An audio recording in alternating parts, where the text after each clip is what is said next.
Nakatanggap ng 3 pinakamalakas at pinakamalaking bapor na pandigma ang Philippine Navy mula sa Japan.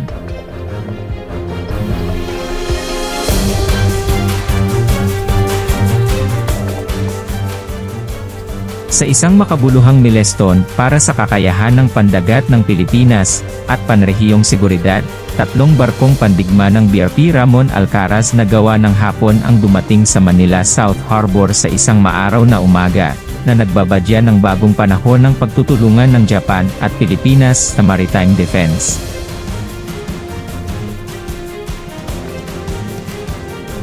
Ang pagdating ng mga advanced na barkong pandigma na ito noong Nobyembre 5, 2023 ay sinalubong ng labis na sigasig at pag-asa mula sa dalawang bansa, dahil ito ay nagmamarka ng isang makabuluhang pag-unlad sa pagsisikap ng Pilipinas na pahusayin ang mga kakayahan sa pagtatanggol sa dagat.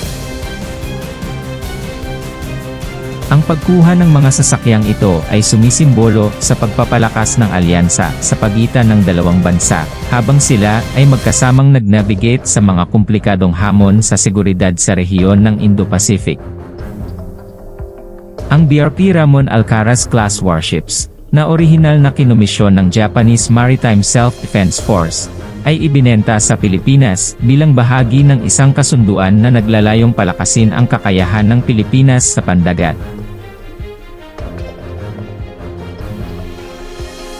Ang mga barkong pandigma na ito ay nilagyan ng makabagong teknolohiya, kabilang ang mga advanced na radar system, sonar equipment, anti-ship missiles, at anti-aircraft weaponry, na makabuluhang magpapalakas sa pagiging epektibo ng Philippine Navy sa pagpapatakbo. Sa isang seremonya ng pagtanggap na dinaluhan ng matataas na opisyal mula sa dalawang bansa, ipinahayag ni Pangulong Ferdinand Bongbong Romualdez Marcos Jr. at punong ministro ng Hapon na si Fumio Kishida ang kanilang ibinahaging pangako sa panrehiyong seguridad at kanilang patuloy na pagtutulungan sa pagtugon sa mga karaniwang hamon sa Indo-Pacific. Si Pangulong Marcos, sa kanyang talumpati sa mga dumalo, ay nagpahayag ng kanyang pasasalamat sa Japan para sa patuloy na suporta at pakikipagtulungan nito sa pagpapahusay ng mga kakayahan sa pagtatanggol ng Pilipinas. Binigyang diin niya ang kahalagahan ng isang matatag at ligtas na kapaligirang pandagat sa rehiyon at ang pangako ng Pilipinas na itaguyod ang mga internasyonal na batas pandagat. Sinalungguhitan ni punong ministro Fumio Kishida, sa kanyang bahagi, ang kahalagahan ng pagtutulungan sa pagitan ng dalawang bansa, at ng kanilang ibinahaging pagpapahalaga sa demokrasya, karapatang pantao, at panuntunan ng batas. Binigyang diin din niya ang pangako ng Japan na tulungan ang mga kaalyado nito sa rehiyon upang matiyak ang kapayapaan at katatagan. Ang BRP Ramon Alcaraz class warships, bawat isa ay pinangalanan sa isang kilalang Filipino naval officer, ay inaasahang gaganap ng isang mahalagang papel sa diskarte sa pagtatanggol sa dagat ng Pilipinas. Ang mga barkong pandigma na ito, na may kahangahangang bilis, kakayahang magamit, at lakas ng baril, ay magpapahusay sa kakayahan ng hukbong dagat ng Pilipinas na magpatrolya sa mga teritoryal na karagatan nito, magsagawa ng mga operasyong paghahanap at pagsagip, at protektahan ang mga eksklusibong zonang pang-ekonomiya nito. Si Admiral Giovanni Carlo J. Bacordo, ang Flag Officer in Command ng Philippine Navy, ay nagpahayag ng kanyang kasiglahan sa pagdating ng mga barkong pandigma ng BRP Ramon Alcaraz. Ang mga sasakyang ito ay kumakatawan sa isang makabuluhang paglukso pasulong sa aming mga kakayahan sa hukbong dagat, na nagbibigay daan sa amin upang mas mapangalagaan ang aming mga interes sa dagat at mag-ambag sa kapayapaan at katatagan ng rehiyon, sabi niya. Ang Pilipinas, isang archipelagic na bansa, ay lubos na umaasa sa mga yamang pandagat nito at mga ruta para sa kalakalan na ginagawang pangunahing prioridad ang seguridad sa dagat. Ang pagdaragdag ng mga advanced na barkong pandigma na ito, ay hindi lamang magpapahusay sa mga kakayahan sa pagtatanggol ng bansa, kundi pati na rin sa pagpapalakas ng posisyon nito sa mga pagsisikap sa kooperasyong pansiguridad sa rehiyon.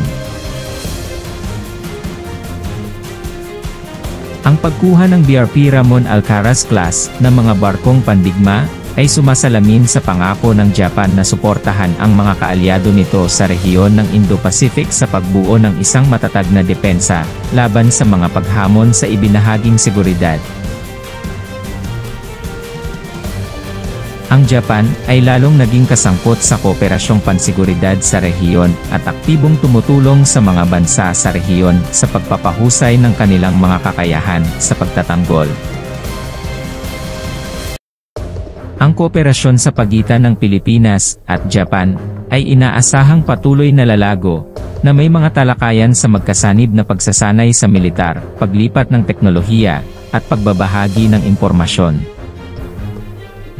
Nilalayo ng partnership na ito na lumikha ng mas secure at matatag na kapaligiran sa Indo-Pacific, na dumaranas ng lumalaking hamon sa panrehiyong seguridad.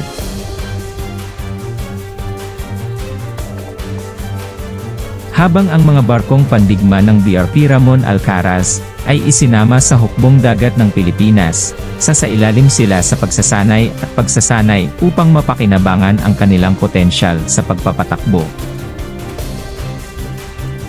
Ito ay higit na magpapatibay sa pangako ng Pilipinas sa panrehiyong seguridad at katatagan ng dagat, na magpapatibay sa katayuan nito bilang isang responsable at may kakayahang maritime na bansa.